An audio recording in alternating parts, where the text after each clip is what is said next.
कल्पना कीजिए एक ऐसे देश की जहां हर कोने में बदलाव की दस्तक हो रही हो, जहां सत्ता के गलियारों में अब वो आवाज गूंज रही हो जो सदियों से दबाई जा रही थी। इंडिया, एक वाइब्रेंट देश जहां डाइवर्सिटी अपने हर रंग में बिखरी है, लेकिन अब भी एडमिनिस्ट्रेशन की टॉप लेयर्स में महिलाओं की आवाज कुछ कम ही सुनने मिलती है।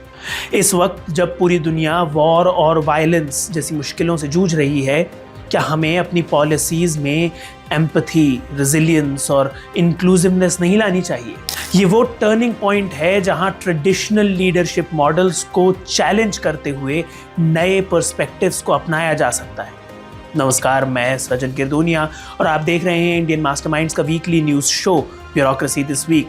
इस विमेंस डे स्पेशल एपिसोड में हम बात करेंगे कि कैसे स्ट्रक्चरल बैरियर्स को तोड़कर और जेन्युइन जेंडर इक्वालिटी को अपनाकर हम अपनी गवर्नेंस को ट्रांसफॉर्म कर सकते हैं। इस स्टोरी को पल्लवी प्रिया ने इंडियन मास्टरमाइंड्स की वेबसाइट के लिए डिटेल में लिखा है। आप डिस्क्रिप्शन में दिए गए लिंक के जरिए उसे पढ़ सकते हैं। इंडियन ब्यूरोक्रेसी में विमेन रिप्रेजेंटेशन ऐतिहासिक रूप से काफी कम रहा है। टीसीपीडी के आंकड़ों के अनुसार 1970 में आईएएस में एंट्री करने वालों में से केवल 9% महिलाएं थी। समय के साथ ये नंबर्स इंप्रूव हुए, लेकिन 2020 तक आईएएस में एंट्री करने वाली महिलाओं का परसेंटेज लगभग 31% तक पहुंच गया। हालांकि प्रेजेंटली सर्विंग आईएएस ऑफिसर्स में केवल 21% महिलाएं हैं। ये कंपैरिजन साफ तौर से दिखाता है कि विमेन आईएएस एंट्रेंट्स के नंबर्स में सुधार हुआ है, लेकिन ओवरऑल रिप्रेजेंटेशन अब भी जेंडर पैरिटी से काफी दूर है। जब विमेन लीडरशिप रोल्स में कम दिखाई देती हैं, तो एडमिनिस्ट्रेटिव डिसीजंस में उनके क्रिटिकल व्यू पॉइंट्स छूट जाते हैं, जो सोशल वेलफेयर, एजुकेशन, हेल्थ और सिक्योरिटी जैसे वाइटल सेक्टर्स में सुधार के लिए जरूरी है। उड़ीसा में हर साल साइक्लोन आते हैं, फिर भी महिलाएं डिसीजन मेकिंग प्रोसेस का हिस्सा नहीं होती। इसका रिजल्ट ये होता है कि उनकी ज़रूरतें जैसे सैनिटरी नैपकिन अक्सर राहत उपायों में शामिल नहीं की जाती। टीसीपीडी और यूपीएससी के डेटा से ये इंडिकेशन मिलता है कि स्ट्रक्चरल चेंजेस की सख्त ज़रूरत है, ताकि न केवल जेंडर पैरिटी हासिल हो सके, बल्कि पॉलिसी मेकिंग में डाइवर्सिटी और इंक्लूसिवनेस भी इंश्योर हो सके।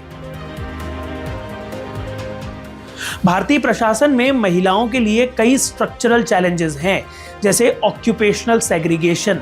ग्लोबली और इंडिया में महिलाएं अक्सर एजुकेशन, हेल्थ और सोशल वर्क जैसे सेक्टर्स में कॉन्सेंट्रेटेड रहती हैं, जबकि फील्ड्स जैसे इंजीनियरिंग, टेक्नोलॉजी और सिक्योरिटी में उनके नंबर्स कंपैरेटिवली कम हैं। सीनियर ब्यूरोक्रेटिक पोजीशंस जैसे कि सेक्रेटरी या चीफ सेक्रेटरी में महिलाओं के नंबर्स बहुत कम हैं।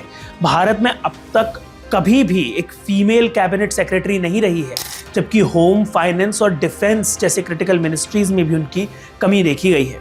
समाज में डीप रूटेड पेट्रियार्कल माइंडसेट्स और जेंडर स्टीरियोटाइप्स की वजह से महिलाओं को लीडरशिप रोल्स के लिए कम कंसिडर किया जाता है। उन्हें वर्कप्लेस में कैजुअल सेक्सिज्म का रोज सामना करना पड़ता है, जैसे मैंसप्लेनिंग और मेंटरप्टिंग, जो उनकी प्रोफेशनल ग्रोथ को हिंडर करती है। अगर मैं किसी महिला कर्मचारी को किसी ऑपरेशन पर भेजती तो पुरुष अधिकारी कहते, वो क्या कर लेगी? सदर्न स्टेट्स और इकोनॉमिकली डेवलप्ड रीजन्स में आईएएस में महिलाओं का परसेंटेज ज्यादा है, जबकि नॉर्दर्न और ईस्टर्न स्टेट्स में ये नंबर काफी कम है।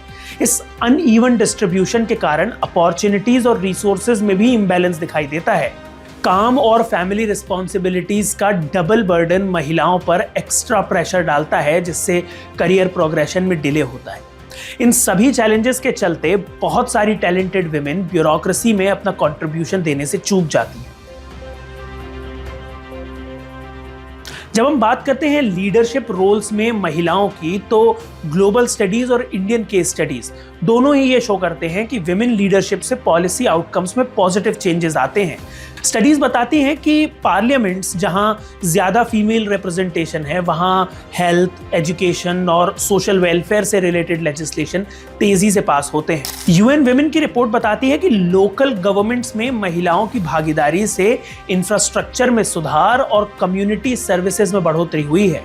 इंटरनेशनल क्राइसिस ग्रुप की रिसर्च से पता चलता है कि पीस कीपिंग ऑपरेशंस में फीमेल पीस कीपर्स के शामिल होने से लोकल पॉपुलेशन में ट्रस्ट बढ़ता है और सेक्सुअल ऑफेंसेस के केसेस में भी काफी कमी आती है। इंटरनेशनल एग्जाम्पल से भी हमें सीखने मिलता है। न्यूजीलैंड की पूर्व प्राइम मिनिस्टर जसिंडा आर्डन और जर्मनी की एंजेला मर्केल ने क्राइसिस मैनेजमेंट और इंक्लूसिव पॉलिसीज के जरिए अपने देशों को कोविड क्राइसिस से उबारने में महत्वपूर्ण भूमिका निभाई।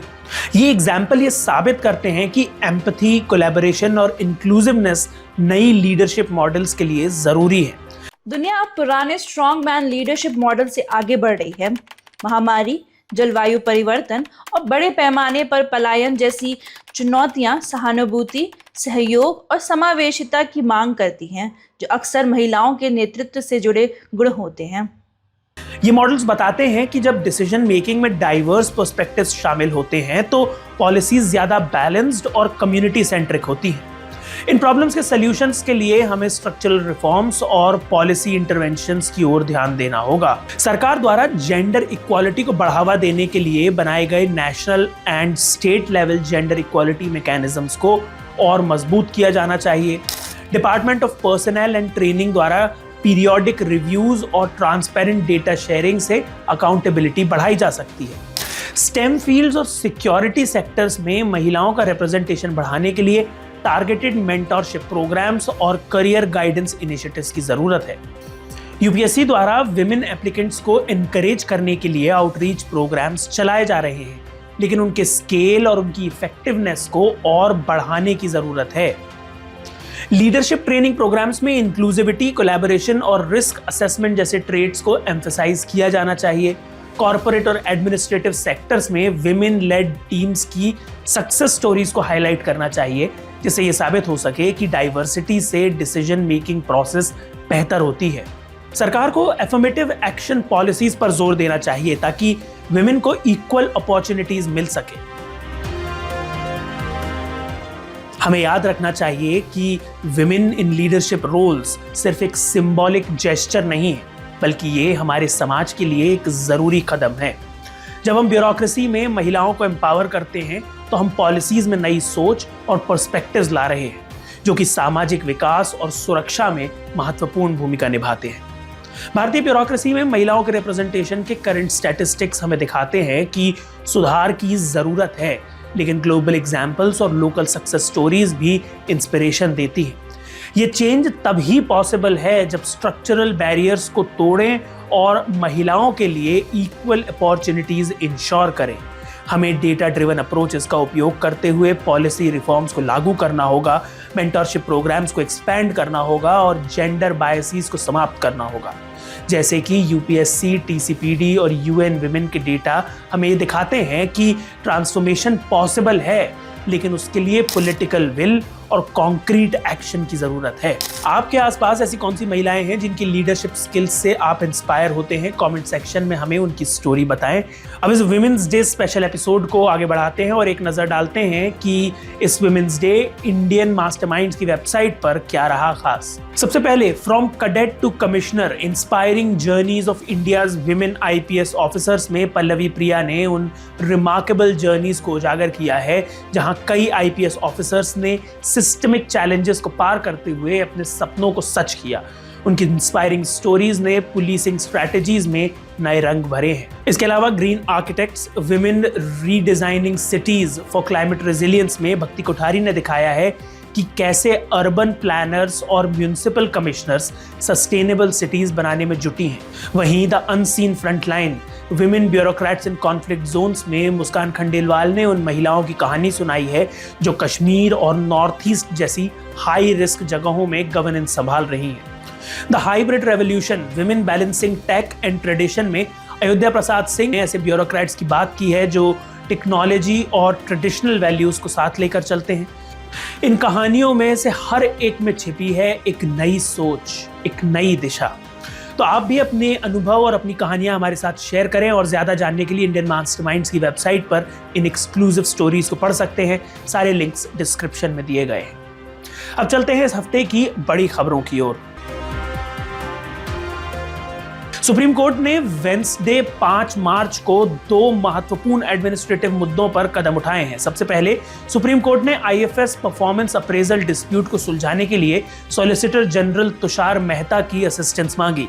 मध्य प्रदेश सरकार ने 29 जून 2024 को ऑफिस ऑर्डर जारी किया था, जिसके तहत आईएफएस ऑफिसर्स की परफॉर्मेंस अप्रेजल रिपोर्ट्स अब आईएएस ऑफिसर्स लिख रहे हैं। आईएफएस ऑफिसर्स का कहना है कि उनके अप्रेजल्स को फॉरेस्ट कंजर्वेशन और वाइल्ड लाइफ प्रोटेक्शन के कॉम्प्लेक्स इश्यूज को समझने वाले स्पेशलिस्ट्स को ही बनाने दिया जाना चाहिए। जस्टिस बीआर गवई और जस्टिस के विनोद चंद्रन की बेंच ने इस बात पर जोर दिया कि आईएएस ऑफिसर्स का अनड्यू इन्फ्लुएंस आईएफएस ऑफिसर्स के असेसमेंट में गलतियां पैदा कर रहा है।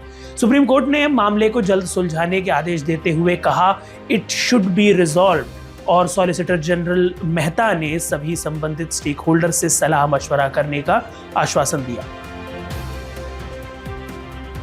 सुप्रीम कोर्ट ने वेंसडे को एक और बड़ा स्टेटमेंट देते हुए नोट किया कि आईएएस ऑफिसर्स अक्सर आईपीएस और आईएफएस ऑफिसर्स पर अपनी सुपीरियरिटी जताने की कोशिश करते हैं। ये ऑब्जर्वेशन तब सामने आया जब compensatory afforestation fund management and planning authority या कैंपा फंड के गलत उपयोग पर सुनवाई चल रही थी, जो कि एफॉरेस्टेशन और फॉरेस्ट कंजर्वेशन के लिए एक अहम रिसोर्स है। जस्टिस बीआर गवई और जस्टिस अगस्टिन जॉर्ज मसीह की बेंच ने इस बात पर जोर दिया कि आईएएस ऑफिसर्स का इंटरनल डोमिनेंस बाकी सर्विसेज में डिससैटिस्फैक्शन का कारण बन रहा है। जस्टिस गवई ने कहा, मेरे 3 साल के गवर्नमेंट लीडर और 22 साल के जज के एक्सपीरियंस से मैं कह सकता हूं कि आईएएस ऑफिसर्स हमेशा आईपीएस और आईएफएस ऑफिसर्स पर अपनी सुप्रीमेसी दिखाने की कोशिश करते हैं। हर स्टेट में यही कॉन्फ्लिक्ट रहता है, जिससे इन ऑफिसर्स में काफी कड़वाहट पनपती है। साथ ही कोर्ट ने कैंपा फंड के गलत उपयोग पर भी चिंता जताई। फंड जिसे ग्रीन कवर बढ़ाने के लिए बनाया गया था, उसका इस्तेमाल आईफोन्स, लैपटॉप्स जैसी नॉन एडमिसिबल चीजों पर किया जा रहा था। कोर्ट ने कंसर्न स्टेट के चीफ सेक्रेटरी से एफिडेविट दायर कर मामले पर विस्तार से सफाई देने को कहा है। सॉलिसिटर जनरल तुषार मेहता ने आश्वासन दिया कि इन इंटरनल कॉन्फ्लिक्ट्स को दूर करने और अलग अलग सर्विसेज के बीच तनाव को कम करने के लिए जरूरी कदम उठाएंगे। ये सुप्रीम कोर्ट का इंटरवेंशन कैंपा फंड के उपयोग में अकाउंटेबिलिटी और ट्रांसपेरेंसी इंश्योर करने के लिए एक अहम कदम माना जा रहा है।